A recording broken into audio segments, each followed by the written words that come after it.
नमस्कार साथियों, निर्माण क्लासेज अयोध्या में आपका हार्दिक स्वागत है। आज प्रश्नों के खंड में एक नए प्रश्न के साथ मैं हूँ। इस वर्ष भी पूछा हुआ है, कई बार और भी पूछा जा चुका है।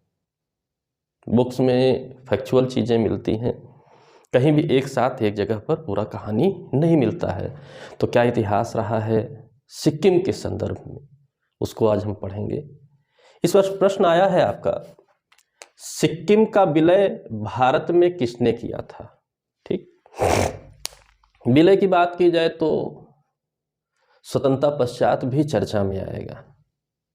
ठीक, सिर्फ अगर विलय शब्द पूछा जाए तो स्वतंत्रता पश्चात की भी कुछ कहानी आएगी आपके पास।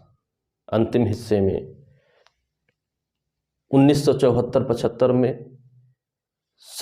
में संविधान संशोधन के जरिए, लेकिन बात यह आई कि यहाँ तो ना संविधान का ऑप्शन है और ना ही स्वतंत्रता पश्चात का कोई ऑप्शन है। बात को समझना रहता है। हम लोग सिक्किम का विलय पढ़ते हैं कहाँ, 36वां संविधान संशोधन, 35वां संविधान संशोधन। ये तो बहुत देर की बात है, बहुत अंतिम बात है। तो प्रश्न को भी समझना आपके लिए बहुत जरूरी है। सिक्किम का विलय भारत में किसने किया? ऑप्शन है Lord Hastings, Lord William Bentinck, Lord Dalhousie, Lord Auckland. यानी अंग्रेजों के समय के विलय की बात हो रही है। तो किस प्रकार का विलय था, क्या था, कैसे था, उसके बारे में हम जानेंगे, पूरा इतिहास जानेंगे। ठीक है, अदरवाइज हम उत्तर नहीं सही कर पाएंगे। तो प्रश्न है, सिक्किम का विलय भारत में किसने किया? Lord Hastings, A, B option Lord William Bentinck, C Lord Dalhousie, D Lord Auckland. सही उत्तर है लॉर्ड डलहौजी। आपका सही उत्तर है लॉर्ड डलहौजी। ठीक, 1850 में लॉर्ड डलहौजी के समय सिक्किम का विलय हुआ। सही उत्तर है। लेकिन क्या प्रश्न का दायरा यहीं समाप्त हो जाता है, अगला कोई प्रश्न नहीं पूछेगा?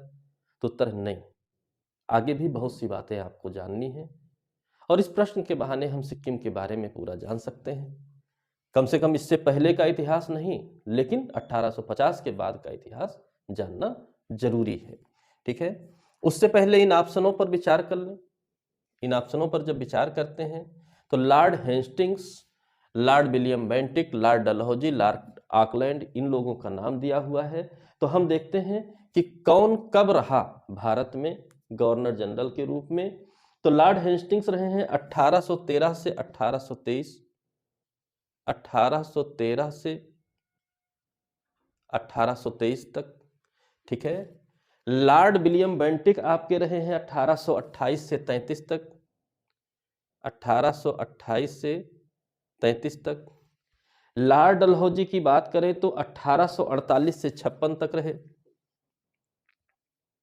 1848 से 56 तक।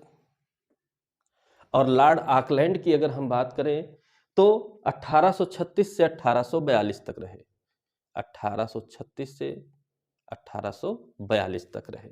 ठीक है, यह भी प्रश्न है।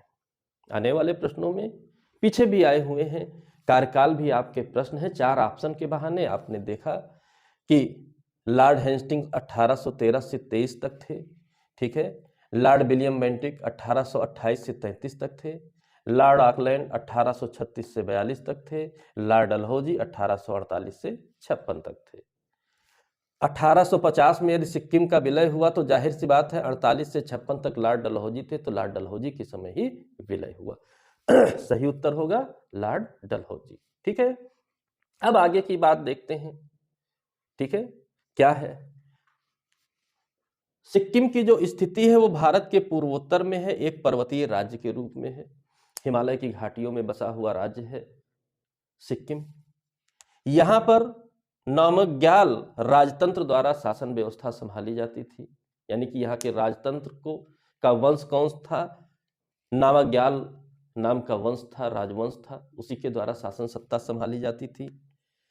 सिक्किम की वर्तमान की स्थिति यदि आप मैप में देखते हैं तो आप देखेंगे कि फिलहाल तो वो भारत में है, भारत का अभिन्न हिस्सा है, लेकिन उसके एक और भूटान, एक और नेपाल, 2 देश हैं, तीसरी ओर तिब्बत भी है। लेकिन नेपाल और भूटान बिल्कुल सटे हुए पड़ोसी देश हैं, इनके जो सेंटर है, राजधानियां हैं, करीबी हैं, चीन की तो दूर है, चीन बहुत बड़ा है।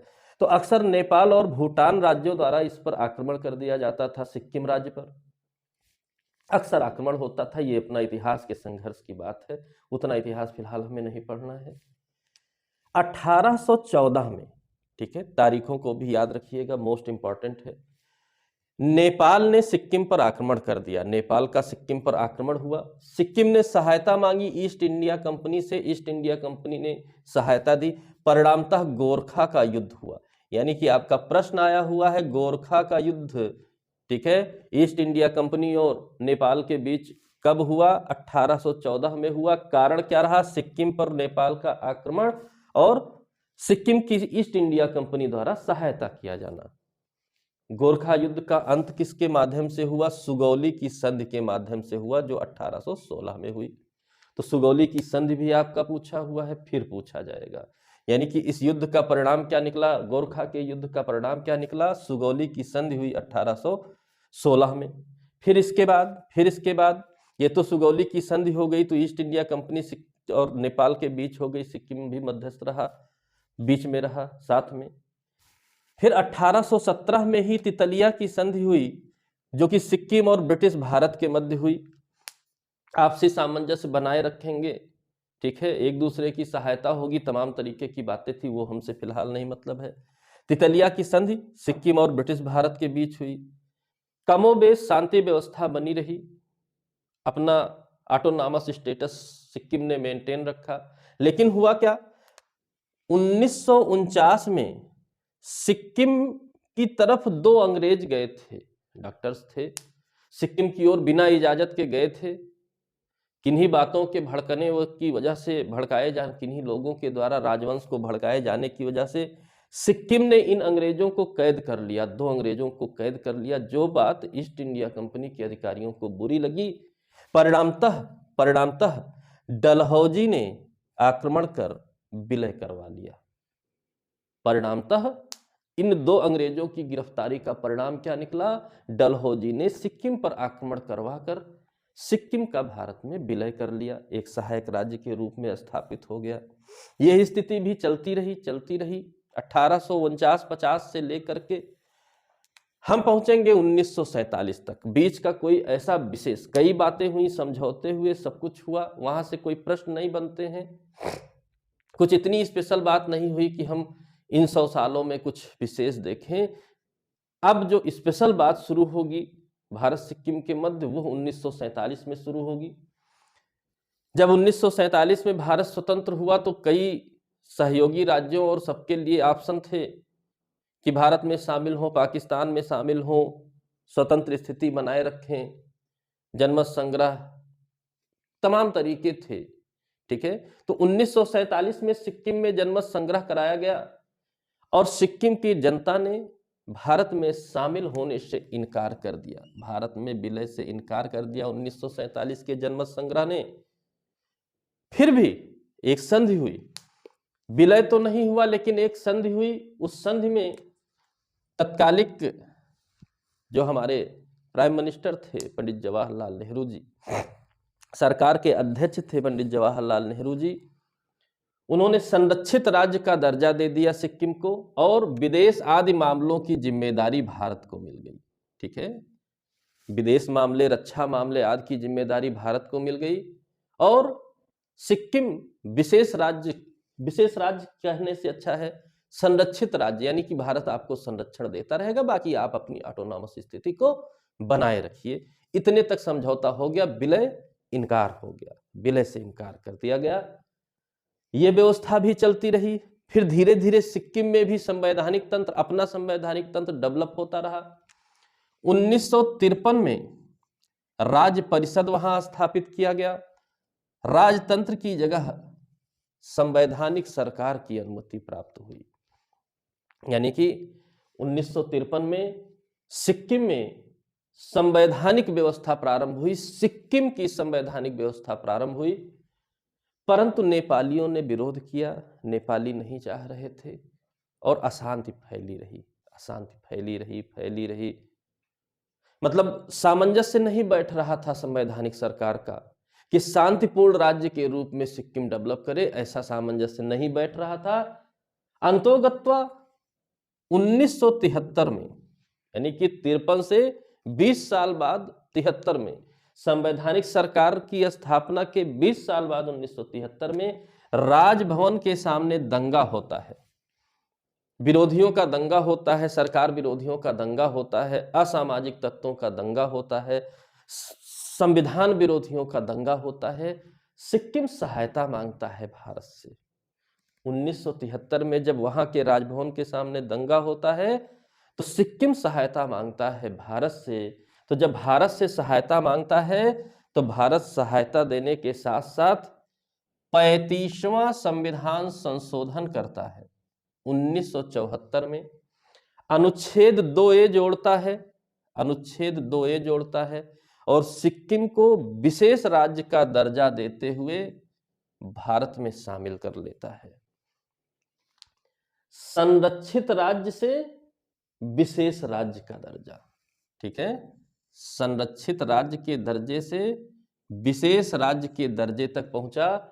1947 से लेकर के 1974 तक का सफर यह रहा। फिर 1975 में जनमत संग्रह होता है। 1947 की जनमत संग्रह में जनता ने इनकार कर दिया था। 1975 के जनमत संग्रह में 97% जनसंख्या ने भारत के पक्ष में वोट दिया कि भारत में विलय हो जाना चाहिए, भारत में विलय हो जाना चाहिए। परिणामतः जब जनमत संग्रह हो गया, जनमत संग्रह का परिणाम यह निकला कि वहां की जनता भी चाहने लगी कि भारत में विलय हो जाना चाहिए। परिणामतः भारत ने क्या किया 1975 में भारत ने 36वां संविधान संशोधन किया और सिक्किम को पूर्ण राज्य का दर्जा दे दिया। सिक्किम भारत का 22वां पूर्ण राज्य बना। अनुच्छेद 2A जो विशेष राज्य का दर्जा देता था उसे समाप्त कर दिया गया और विशेष स्थिति पर्वतीय राज्य होने के कारण अनुच्छेद 371 जोड़ दिया गया सिक्किम की शासन प्रशासन व्यवस्था के लिए। यानी कि जो वर्तमान की सिक्किम की स्थिति है उसके संबंध में जानना है तो अनुच्छेद 371 से हम देख सकते हैं कि वहां कौन से विशेष शासन प्रशासन होंगे। बाकी सिक्किम भी आज वर्तमान में भारत के पूर्ण राज्य के रूप में है, भारत का अभिन्न अंग है। वो अभिन्न अंग बनने की कहानी आपकी ये है। ये कहानी विशेष तौर पर कब शुरू होती है?